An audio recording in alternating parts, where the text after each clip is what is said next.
A'udzubillahiminasyaitonirrajim. Bismillahirrahmanirrahim. Assalamualaikum warahmatullahi wabarakatuh.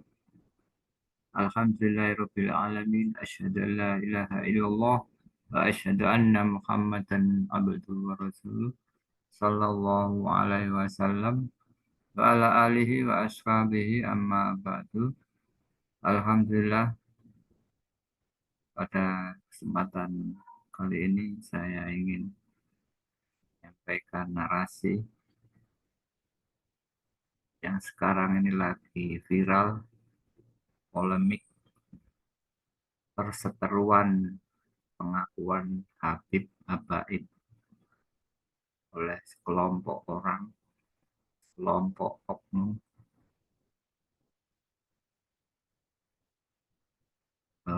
dengan harapan ya, paling tidak memberikan andil dalam perseteruan, dalam mencari menengahi perseteruan. Ini saya beri judul mengaku Habaib, Habib kok mengajarkan mencela, menghujat.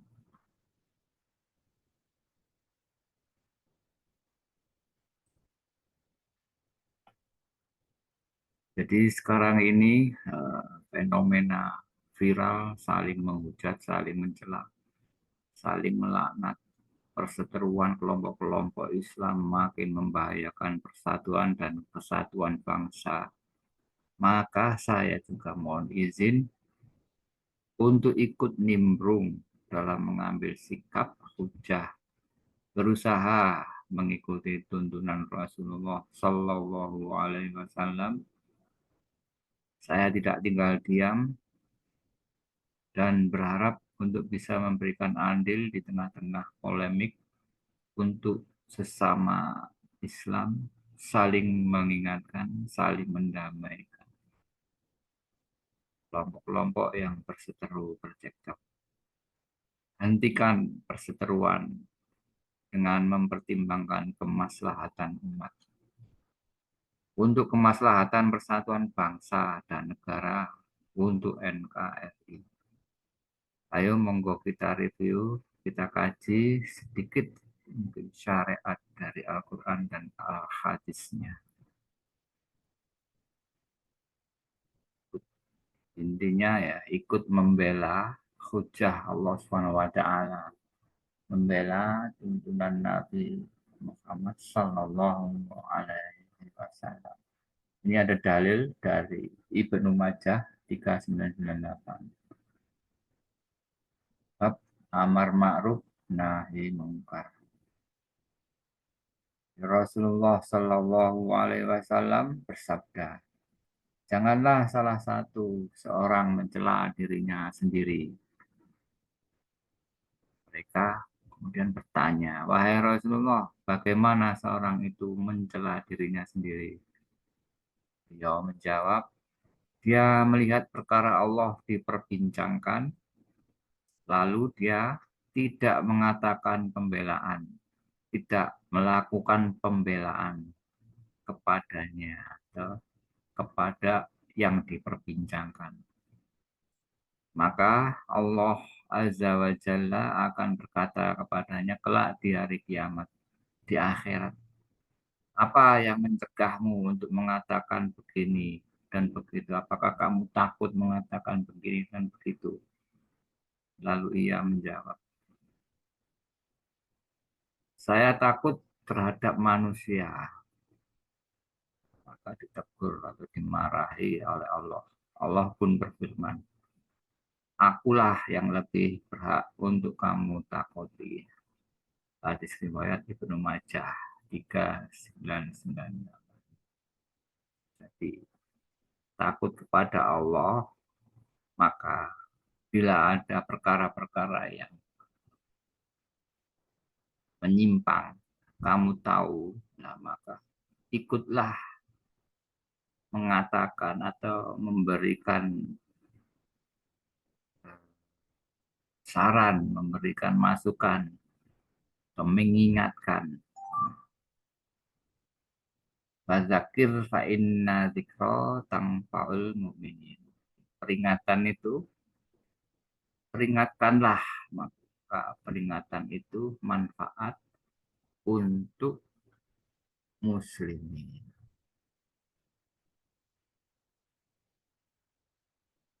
Ibarat dulu itu ada kisah semut-semut ikut berusaha memadamkan apinya Fir'aun yang berkobar membakar Nabi Ibrahim alaihissalam. Maka pembelaan pada hujah Allah dan tuntunan Rasul Shallallahu Alaihi Wasallam ini adalah tetap dilakukan meskipun tidak secara signifikan tampak berhasil memadamkan api. Jadi semut-semut berusaha ikut memadamkan meskipun tidak ada hasil, tampaknya tidak ada hasil saking besarnya api. Yang penting ada usaha. Yang penting ada usaha. Nah, nanti Allah SWT sendiri yang mengaturnya. Yang penting berhujah atas dasar tuntunan Nabi Muhammad SAW. Semoga ada berkah dan manfaatnya. Amin. Lalu kalau terusan cekcok, hujat menghujat, selanjutnya ini rawan bisa terjadi bencana akan mengancam menimpa umat Islam ini. Jadi ini resiko-resiko ketika perseteruan, cekcok, hujat menghujat. Nah ini pasti ada resiko-resikonya. Antaranya satu, persatuan dan kesatuan bangsa ini terancam terpecah. Persatuan ormas Islam rawan terpecah.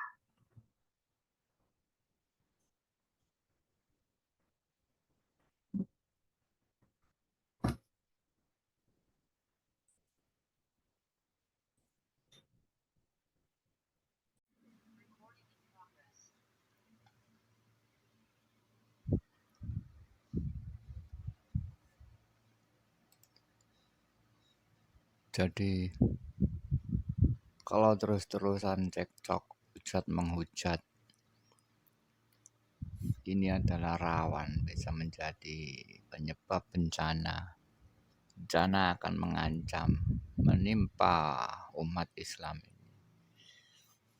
Berikut ini saya tuliskan narasi resiko-resikonya.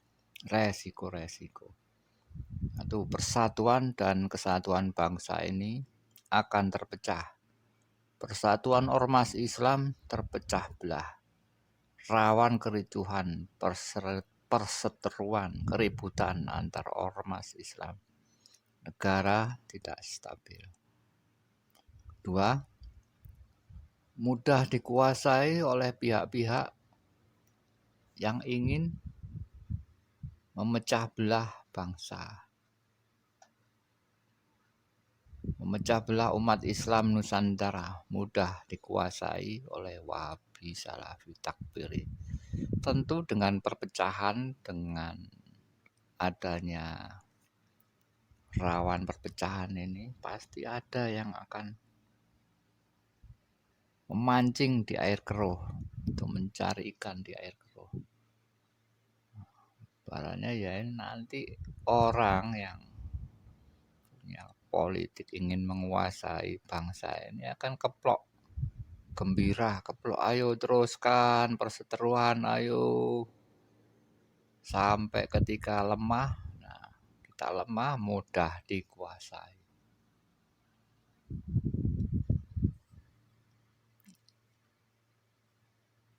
Tiga, dikarenakan keributan perseteruan, maka jamaahnya umat Islam bisa jadi cenderung mencari ketenangan, kedamaian di tempat lain atau bisa jadi di agama selain Islam. Dia akan bisa terjadi pemurtatan massal atau eksodus, pindah. Ya, karena bisa jadi nanti misionaris itu mengambil kesempatan juga ingin menggait jamaah-jamaah umat Islam yang butuh ketenangan, kedamaian.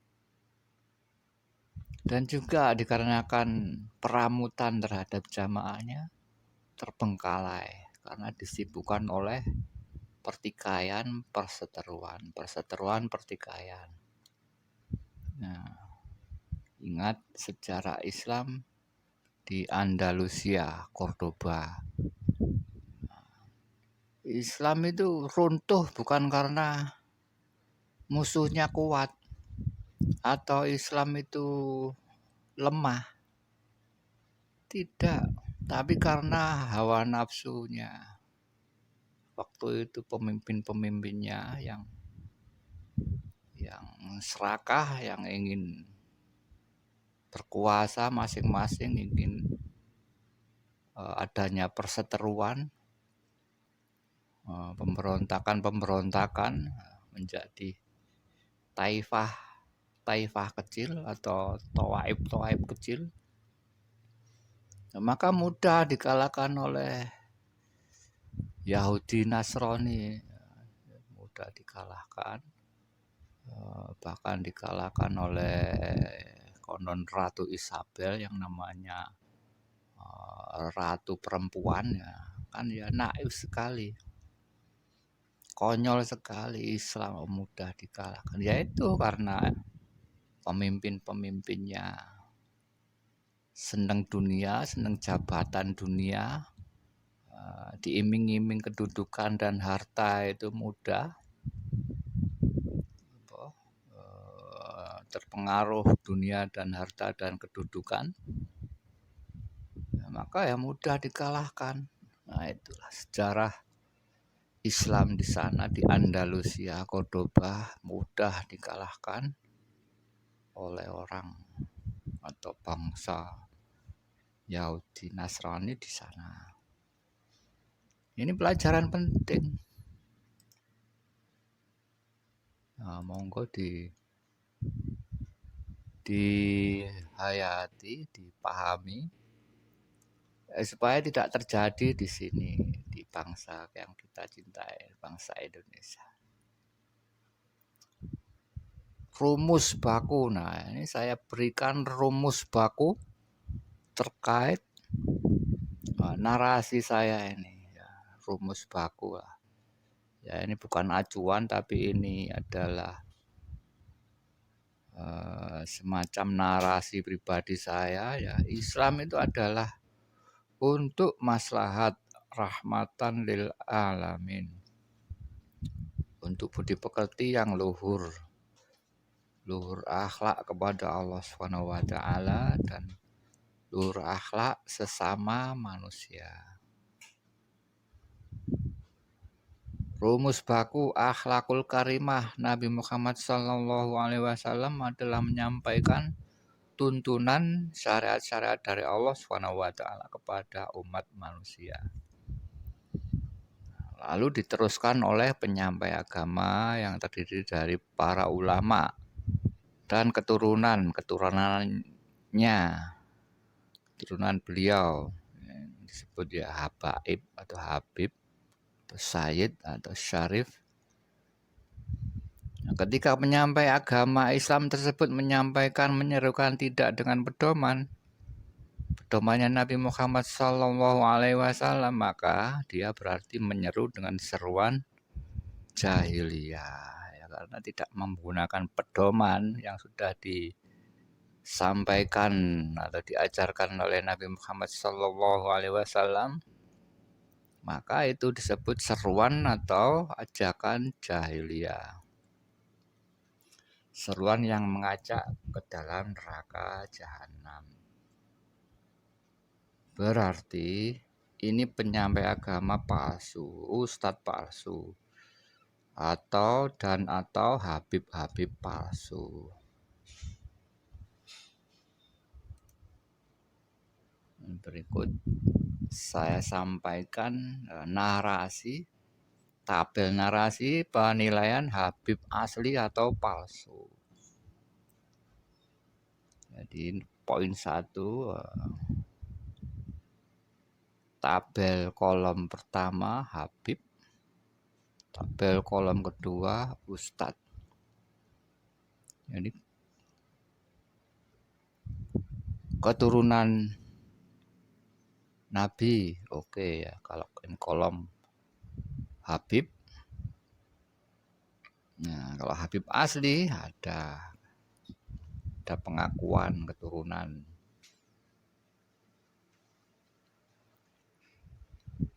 Nah, ada catatan bukti terkait status asli. Sedangkan Habib palsu hanya mengaku-ngaku dan tidak terdaftar, catatannya tidak valid, tidak sahih, sanadnya tidak sahih. Lalu ilmu pedoman syariat Al-Quran dan Al-Hadis. Nah, kalau Habib asli ya punya atau paham sekali untuk penyampaian di ceramahnya, ya paham sekali, memahami. Tapi kalau palsu dia tidak ada ilmu, menyampaikan ilmu tanpa pedoman tuntunan Nabi Muhammad SAW, menyampaikan ilmu ngawur, ilmu di luar pedoman. Ketiga, tingkah laku. Nah, tingkah laku baik ya, kalau Habib asli ya baik tingkah lakunya, akhlaknya baik. Nah, kalau Habib palsu ya, arogan, tingkah lakunya kasar, arogan, tidak punya akhlak. Kemudian isi ceramah ya, kalau Habib asli menyejukkan. Nah, Habib palsu isi ceramahnya radikal, mencaci maki, menghujat, mengumpulkan kekuatan untuk menghujat, merongrong,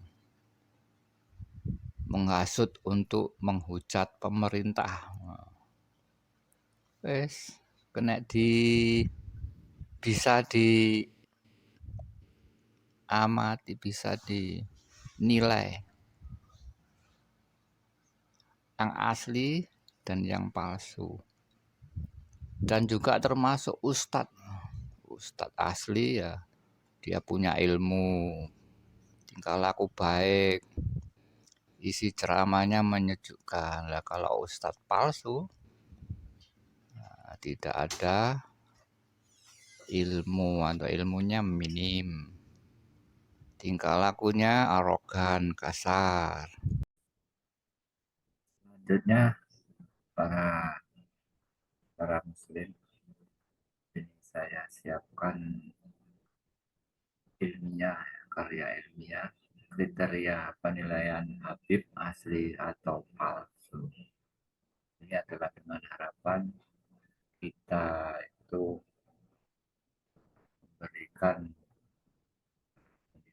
memberikan wawasan untuk umat agar tidak mudah terjerat, agar tidak mudah mengikuti oknum Habib yang radikal, palsu, radikal, dan tidak berilmu.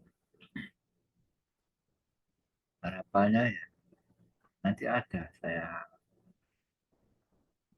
sajikan dalil-dalil terkait ketika mengikuti seruan-seruan seorang yang mengaku Habib atau Ustaz, tapi seruannya itu mengajak ke neraka jahanam.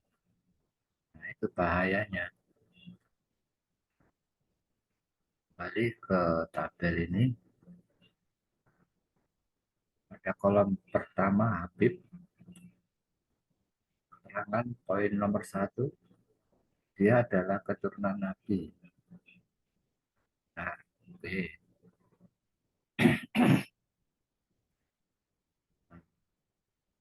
Kemudian kalau palsu, dia hanya mengaku-ngaku. Nah, pada kriteria ini kita itu susah untuk mencari bukti faktanya. Memang kalau fakta itu bisa dibuat-buat, tapi nanti kembali lagi Allah yang akan menilai, tanggung jawab kepada Allah Subhanahu wa taala. Pengakuannya benar atau hanya ngaku-ngaku. Terus kemudian ada bukti catatan, keterangan terkait dari misalnya robito-robito terkait atau garis nasab turunan terkait. Kalau Habib asli ada, dia ada turunan nasab-nasabnya, keterangannya, kitab-kitabnya yang terkait. Kalau Habib palsu, ya tidak ada. Intinya ya memang semuanya bisa dibuat oleh manusia, tangan manusia. Tetapi ya kembali lagi nanti bertanggung jawab kepada Allah SWT. Wah, poin yang kedua, penilaian yang kedua, ilmu pedoman syariat yang disampaikan, dia menguasai apa enggak? Ilmu Al-Quran dan Al-Hadisnya dia menguasai atau tidak? Nah, ketika dia menguasai, ada menunjukkan bukti-buktinya, ya asli. Kriteria yang kedua ya ada, ya berarti oke ada asli. Ketika tidak ada, dia akan menyampaikan semaunya menurut hawa nafsunya. Misalnya tetap ada minim. Minim itu maksudnya tetap ada, cuman ada poin-poin khusus yang tetap dilanggar. Nah, itu berarti dia ilmu bikin fatwa yang menyesatkan, seruan-seruan yang menyesatkan, memaki-maki, menghujat pemerintah, menghujat ulama terdahulu. Nah, itu termasuk juga mengada-ngada, itu menyesatkan. Tidak ada seorang Habib itu melanggar atau tidak sesuai pedoman Nabi Muhammad, nah, melanggar dari tuntunan Nabi Muhammad, nah itu tidak dibenarkan. Lanjut nomor 3, tingkah laku. Tingkah laku baik atau akhlaknya baik. Seorang Habib asli pasti ada tingkah lakunya terlihat baik. Tidak arogan. Habib palsu arogan dia. Arogan dengan pejabat, arogan dengan pemerintah. Itu sudah menunjukkan akhlaknya tidak sesuai dengan Nabi Muhammad Sallallahu Alaihi Wasallam. Nabi Muhammad itu adalah sebaik-baiknya akhlak, akhlak yang harus ditiru. Meskipun dia yang mengaku sebagai orang biasa atau keturunan zuriat Rasulullah Sallallahu Alaihi Wasallam, ya seharusnya mengikuti dong, mengikuti kalau yang mengikuti mbahnya, mengikuti ulama apa bapaknya. Seorang bapak, seorang mbah ketika melihat anaknya dugal ya nggak senang pasti. Meskipun ya jadi ketika Nabi itu diutus ya pasti tujuannya ya untuk akhlakul karimah, akhlak kepada Allah, akhlak beribadah kepada Allah, akhlak berhubungan dengan manusia, sesama manusia. Kemudian isi ceramahnya pasti dia akan menyejukkan, mengarahkan umat dengan benar. Tapi ketika dia bebas, dia akan radikal, menyampaikan semaunya, membuat umat yang lainnya itu geram, membuat umat yang lainnya itu sewot, kelompok-kelompok lainnya akan sewot, akan banyak meluruskan ibaratnya. Al-Fakir fa'inal dzikra tanfa'ul mu'minin. Dia akan meluruskan isi ceramah-ceramah yang radikal, yang menyinggung atau menghujat, mencela umat yang lainnya. Ya harus diwaspadai. Ini gampang sebenarnya diwaspadai. Dinilai kalau orang itu punya ilmu, punya dasar. Bagaimana juga untuk menilai ustadz itu benar atau asli atau palsu.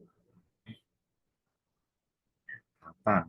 Di poin nomor 2 dan 3 ya, poin nomor 2 dia punya ilmu atau tidak.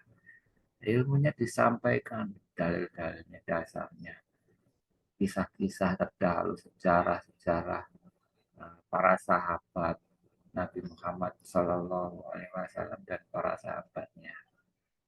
Nah, itu disampaikan dengan jelas, baik sejarah atau al-hadis yang ada, khususnya ya jalur-jalur alusunnah wal jamaah. Ketika ustadz palsu, maka dia tidak menyampaikan, dia menyembunyikan dan hanya teriak-teriak, hanya fatwa-fatwa, teriak-teriak, menyeru-menyeru, tapi seruannya tidak ada pedoman dari Rasulullah Shallallahu Alaihi Wasallam. Kemudian poin yang ketiga untuk ustadz ini, tingkah lakunya. Jika tingkah lakunya baik, akhlaknya baik, berarti dia sesuai dengan statusnya sebagai ustadz. Artinya dia mau berilmu dan juga mau mengamalkan ilmunya. Mengamalkan ilmunya pasti dia akan akhlaknya baik. Kemudian isi ceramahnya menyejukkan, tidak arogan, tidak radikal. Ini ustadz asli ya. Kalau ceramahnya sudah mengumpat-umpat, mencela umat yang lainnya, mencela presiden, sudah ustadz palsu. Jangan diikuti supaya tidak terjerumus, terjerembab nanti, terhempaskan nanti di akhirat nanti ke neraka jahanam. Gampang kita kita kita pahami, kita nilai itu supaya kita semua tidak terjerat, tidak salah pilih, tidak ketun di akhirat, jadi umat yang rugi, umat yang terjerumus di akhirat. Demikian nanti akan kita sambung lagi materi yang selanjutnya, materi kajian atau narasi ilmiah, ketahui palsu atau asli, atau dasar-dasar yang terkait dengan seruan-seruan yang disampaikan oleh ustadz atau habib. Demikian, bila mana ada salah kata, saya mohon maaf yang sebesar-besarnya. Apabila ada kebenaran yang dari Allah, wallahu a'lam bishawab. Kalau ada kesalahan itu mulai dari saya pribadi, ya saya selaku manusia biasa tak lupa mohon maaf yang sebesar-besarnya. Akhir kata